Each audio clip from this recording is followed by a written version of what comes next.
Good morning students. हम chapter read कर रहे थे number 7 food groups and selection of foods. Today we read what is food group and how many is food groups. Number 1 food groups. Different foods have varied amount of nutrients. जो भिन्न भिन्न प्रकार के भोजन हैं उनमें भिन्न भिन्न तरह के पोषक तत्व होते हैं। तो फूड ग्रुप जो सेम न्यूट्रिएंट्स जिस फूड्स में मिले हमें तो उनको मिलाकर एक ग्रुप बनाया जाता है, उनको कहते हैं food groups. Foods providing similar nutrients have been placed in one food group. जो सेम न्यूट्रिएंट्स जिन फूड्स में हैं उनको एक ही फूड ग्रुप में रखा जाता है। Required nutrients and variety is automatically achieved in daily diet by the selection of foods from each food group. तो हम जिस फूड ग्रुप में से जो वैरायटी हम चाहते हैं वो हमें मिलती जाएगी, उस हिसाब से हमारी डाइट में वो सारी न्यूट्रिएंट्स हमें प्राप्त होंगे। तो फूड ग्रुप बनाए कितने हुए हैं? नंबर 5। फर्स्ट है cereal, roots and tubers.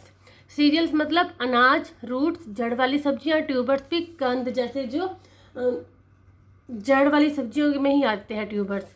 This group is further subdivide into 2 groups. इसको आगे 2 भागों में बांटा गया है। Number 1 cereals and cereals products. All types of cereals like wheat, rice, barley, bajra, jowar, corn, ragi etcetera and cereals products कौन से होते हैं? Like chivda, daliya, cornflakes, bread etcetera are included in this group. सभी तरह के अनाज और अनाजों से जो दूसरा चिवड़ा, दलिया, कॉर्नफ्लेक्स जो मक्की के दानों से बनाया जाता है और ब्रेड, ये सब इसी ग्रुप में आते हैं। अब इससे हमें न्यूट्रिएंट्स क्या मिलते हैं? These all are rich source of carbohydrates. इनसे हमें मेनली कार्बोहाइड्रेट प्राप्त होता है और कार्बोहाइड्रेट हमारे शरीर में एनर्जी के लिए जरूरी है बहुत। Being the cheapest source of energy, this food group is an important part of diet of all groups of people. क्योंकि यह एनर्जी प्राप्त करने का सबसे सस्ता साधन है, तो यह सभी वर्ग के लोगों के लिए, चाहे वो उच्च वर्ग है, निम्न वर्ग है, सभी ग्रुप के लोगों के लिए यह बहुत इम्पोर्टेंट है। Cereals also provide vitamin B complex, iron, calcium etcetera. जो इनसे हमें विटामिन बी, आयरन और कैल्शियम भी प्राप्त होता है। Ragi is particularly rich in calcium. Ragi जो सीरियल है उससे कैल्शियम प्राप्त होता है। बाजरा प्रोवाइड्स आयरन। सीरियल और बाजरा से आयरन मिलता है। और सीरियल लेक विटामिन ए और सी। अनाज से हमें विटामिन जो ए और सी में कम होता है उसमें वहाँ से हमें वो प्राप्त नहीं होता। These have low quality protein because of the absence of essential amino acid lysine. और सीरियल से हमें प्रोटीन भी प्राप्त नहीं होता क्योंकि उसमें अमीनो एसिड लाइसिन जो कम होता है, प्रोटीन का मुख्य स्रोत है, वो हमें मतलब सीरियल से हमें प्रोटीन प्राप्त नहीं होता। और मेनली हमें उससे कार्बोहाइड्रेट प्राप्त होता है। कुछ से हमें जैसे रागी से हमें कैल्शियम मिलता है और बाजरे से आयरन, तो ये हमें मिनरल्स प्राप्त होते हैं। नेक्स्ट है the protein content of cereal improves considerably when they are consumed along with protein foods, example rice and dal, meat and chapati. जैसे कि बताया कि अभी सीरियल्स में प्रोटीन नहीं मिलता, लेकिन अगर हम उसे प्रोटीन वाले भोजन के साथ कम्बिनेशन बनाकर खाएंगे तो हमें वो दोनों ही चीज़ें प्राप्त होंगी और इससे हमारी बॉडी को एनर्जी मिलेगी। जैसे चावल में कार्बोहाइड्रेट और उसके साथ दाल मिलाकर प्रोटीन, तो इन दोनों को खाने से हमें अच्छी जो पोषक तत्व हमारे शरीर को प्राप्त हो सकते हैं। इसके अलावा जैसे दाल और चपाती हो गया और मीट के साथ चपाती, तो इट मिलाकर खाने से बहुत ज़्यादा फ़ायदा होता है। अब नेक्स्ट वो बताते हैं जो अनाज की ऊपरी परत होता है, ब्राउन लेयर होता है, वो उसमें फाइबर होते हैं। और जैसे अनपॉलिश्ड राइस हो गए, इनसे हमें हमेशा यही यूज करने चाहिए क्योंकि फाइबर भी बॉडी के लिए अच्छा होता है। तो इसमें कहा है कि whole grain cereal should be used. हमें जो चोकर के साथ ही आटा लेना चाहिए और पूर्ण अनाज हमें खाना चाहिए। इसके अलावा फर्मेंटेशन करने से, स्प्राउटिंग करने से भी सीरियल्स की जो एनर्जी देनी है या न्यूट्रिटिव वैल्यू है वो इन्हेंस बढ़ जाती है। अब दूसरा क्या है? Roots and tubers. Being rich in carbohydrates, roots and tubers are included in this group. For example, potato, sweet potato, colocasia, tapioca, yam, etc. इन जो अब आगे जो सब्जियां बता रहे हैं, जड़ वाली सब्जियों में भी कार्बोहाइड्रेट अधिक होता है, तो इनको भी इसी ग्रुप में इंक्लूड किया गया है। वो कौन कौन सी सब्जियां हैं? पोटैटो आलू, स्वीट पोटैटो शकरकंद, कोलोकेसिया अरबी, और यम है जिमीकंद, tapioca yam. This group also provide some amount of minerals and vitamin. इस ग्रुप से भी कुछ विटामिन और मिनरल्स प्राप्त होते हैं। Potato is the most common of all roots and tubers and enjoy universal popularity. Potato सबसे ज़्यादा ही कॉमन है जड़ वाली सब्जियों में, ट्यूबर्स और रूट्स में, और ये पूरी यूनिवर्सल में सभी इसको इंजॉय करते हैं। पॉपुलैरिटी जो इसका इंजॉय करती है, मतलब बहुत अधिक मात्रा में खाया जाता है। नंबर 2 फूड ग्रुप में आता है pulses, nuts and oil seeds. Number 2 is pulses. This group is further divided into 2 groups. अब इसको भी आगे 2 ग्रुप्स में बांटा गया है। नंबर 1 है this food group includes all pulses and beans that contain carbohydrates, protein, vitamins and mineral. तो पहले ग्रुप में आती हैं सारी दालें और beans. These have medium quality protein. इसमें हमें मध्यम स्तर का प्रोटीन प्राप्त होता है। Only soybean in this group has high quality protein. जो सोयाबीन है उसमें तो हाई क्वालिटी प्रोटीन है, इसके अलावा और जो दालें हैं उनसे हमें मीडियम क्वालिटी का प्रोटीन प्राप्त होता है। Essential amino acid methionine is deficient in pulses but lysine is abundance.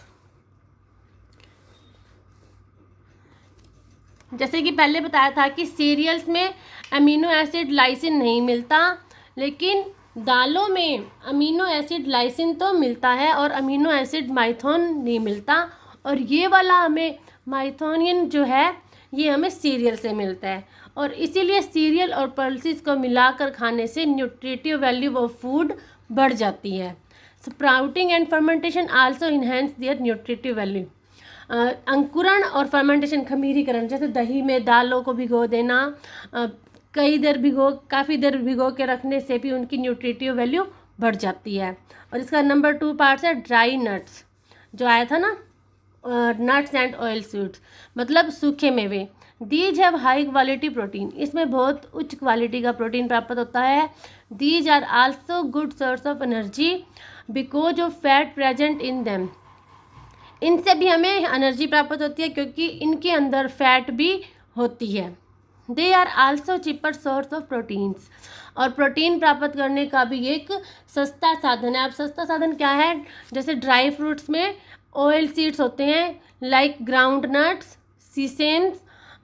सीसमे और मस्टर्ड, सरसों, तिल और मूंगफली।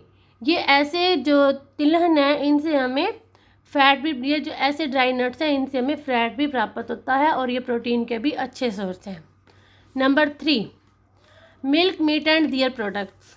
इसको भी आगे 2 भागों में बांटा गया है। Number 1 milk and milk products, number 2 egg, meat, fish, मतलब सारा नॉन वेज।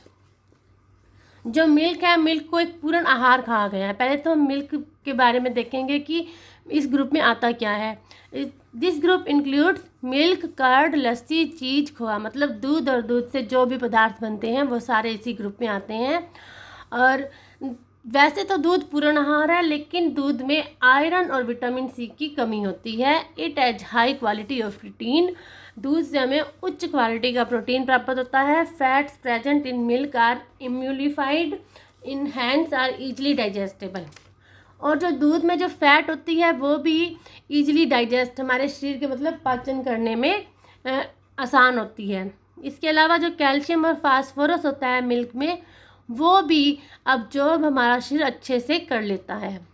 ठीक है, तो पहले तो ये हो गया दूध एक पूर्ण आहार है, इसमें सारा कुछ मिलता है विदाउट, बस उसमें आयरन और विटामिन सी की कमी होती है। फिर इसके बाद बताया कि जो इसका फैट है वो भी हमारे लिए इजीली डाइजेस्टेबल होता है। कैल्शियम और फास्फोरस भी वो हमारा शरीर अच्छे से उसे अब्जॉर्ब, मतलब अवशोषण उसका कर लेता है। Number 2 egg, meat, fish and etcetera non veg.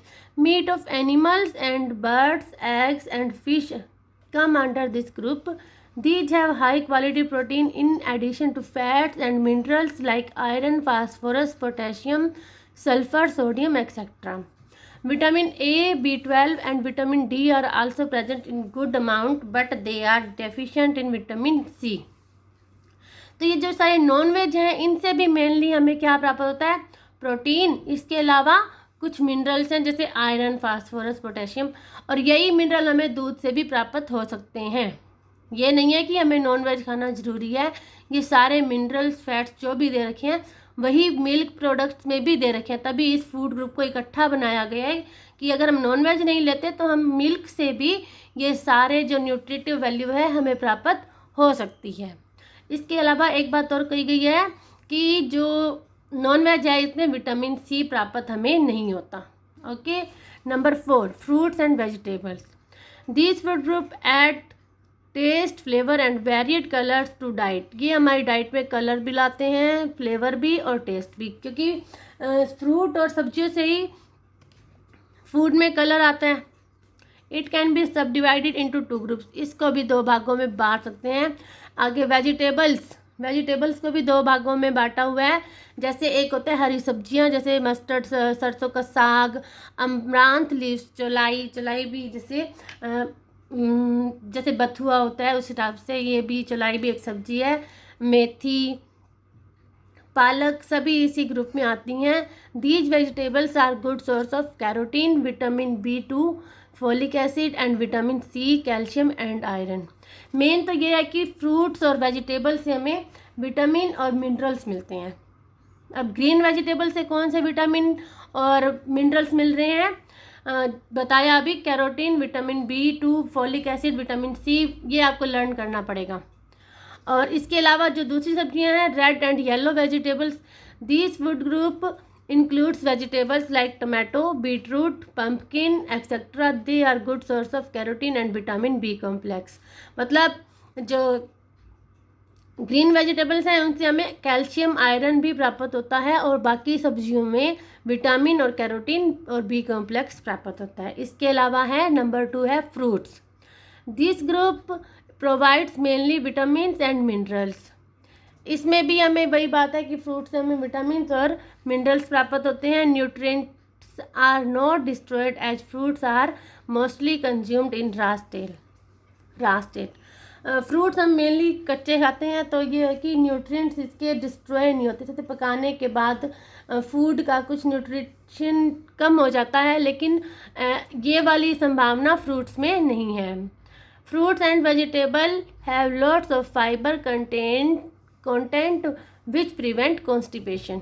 Fruits और वेजिटेबल में बहुत सा फाइबर होता है और इसके कारण कॉन्स्टिपेशन की प्रॉब्लम नहीं होती। मेन यही है कि फ्रूट्स एंड वेजिटेबल्स एक तो हमारी इम्यूनिटी पावर बढ़ाते हैं और दूसरा हमारे अंदर बॉडी को जो डिजीज हैं उनसे लड़ने की शक्ति देते हैं। नंबर 5 फूड ग्रुप है fats and oils, sugar and jaggery. This food group makes food tastier. इनके यूज से भी, इस फूड ग्रुप के यूज करने से भी फूड स्वादिष्ट बनता है। दिस ग्रुप कैन बी सब डिवाइड इंटू 2 सब ग्रुप्स। इसको भी आगे 2 ग्रुप्स में बांटा गया है। Number 1 fats and oils. This group includes pure ghee, butter, vegetable oil, mustard oil, sunflower oil, soybean oil etcetera. जैसे कि बताया कि हमें से फैट, वसा प्राप्त होती है और वसा किससे प्राप्त होती है? जो हमारे शरीर पर चर्बी जम जाती है, जैसे कि हम मोटे हो गए हैं, तो ये किस कारण होता है? Fat.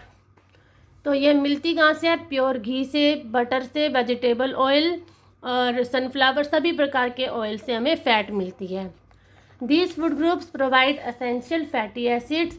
Butter and pure ghee has some amount of vitamin A. Butter और प्योर घी में विटामिन ए भी प्राप्त होता है और vegetable oil has vitamin D. जो सब्जियों के ऑयल होते हैं, सरसों का तेल हो गया जैसे, उससे हमें विटामिन डी प्राप्त होता है। We should take unsaturated fats in diet which are mainly present in oils. हमें असंतृप्त वसा लेनी चाहिए। जिस प्रकार का है कि बिना पॉलिश किए हुए चावल खाने चाहिए, इसी प्रकार ही हमें घी भी मतलब अच्छे से असंतृप्त वसा ही ग्रहण करनी चाहिए। नंबर 2 है शुगर और jaggery. This group include sugar, jaggery, Honey. इस ग्रुप में आ जाते हैं चीनी, गुड़ और शहद। These are rich source of carbohydrates. जैसे पहले बताया कि सीरियल से भी हमें कार्बोहाइड्रेट प्राप्त होता है और शुगर और मीठा खाने से भी कार्बोहाइड्रेट प्राप्त होता है, जिससे बॉडी में एनर्जी आती है, which provides energy. Sugar is pure form of carbohydrates. Jaggery and honey are good source of iron. चीनी शुद्ध कार्बोज है, जैसे कार्बोहाइड्रेट का रूप है। इसके अलावा गुड़ और हनी से भी गुड सोर्स ऑफ आयरन, उनसे हमें आयरन भी जो मिनरल्स है वो भी प्राप्त होता है। ये तो हो गए 5 फूड ग्रुप। अब हमें बैलेंस डाइट में इन फूड ग्रुप्स में से कितना किस ग्रुप में से खाना चाहिए उसके बारे में बताया गया है। अब अकॉर्डिंग टू ICMR की फुल फॉर्म मैंने बताई थी पहले, आप बताओ या रीड करो अभी से। recommended quantity of food groups products. If a person chooses his food out of these 5 food groups, his diet will automatically be a balanced one. अगर इन 5 ग्रुप में से ही वो सब हम एक पर्सन सब कुछ लेता है तो वो ऑटोमेटिकली बैलेंस रहती है। फिर भी इसके अलावा कुछ बातें बताई गई हैं जो क्वांटिटी होनी चाहिए इन फूड ग्रुप से, वो होती है number 1, cereal should not contribute more than 75% of required energy. जो अनाज है वो 75%, टोटल फूड का 75% से ज़्यादा नहीं होना चाहिए। Fats should contribute around not 50, it's 15। जो हमें फैट्स लेनी है वो हमारे कुल भोजन का 50% होना चाहिए। Next, carbohydrates like sugar and jaggery should not contribute more than 5% of energy. जो हमने कार्बोहाइड्रेट लेना है वो सीरियल से प्राप्त करना है, ना कि चीनी और गुड़ से। चीनी और गुड़ हमारे भोजन में ओनली 5% होना चाहिए, जिससे हमें एनर्जी प्राप्त होगी। नेक्स्ट है recommended amount of vegetables is 150 grams. दिन में 150 ग्राम सब्जी जरूर लेनी चाहिए। Proportion of cereals and pulses in food should be between 4:1 and 5:1। जो सीरियल और पल्सेस, दाल और रोटी का अनुपात है 4:1 या 5:1 होना चाहिए। मतलब अगर हमने मान लो 20 ग्राम दाल हम ले रहे हैं तो हमारे पास 80 और 100 ग्राम के बीच में से सीरियल अनाज खाना चाहिए। A minimum of 100 milligrams of milk should be used in any form. दिन में कम से कम 100 ग्राम दूध किसी भी रूप में ज़रूर लेना चाहिए। तो ये तो हो गए फूड ग्रुप के बारे में, हमें कितना कुछ इन फूड ग्रुप से लेना चाहिए। ओके, आज आप ये अच्छे से रीड करो और इसे समझो। Thank you.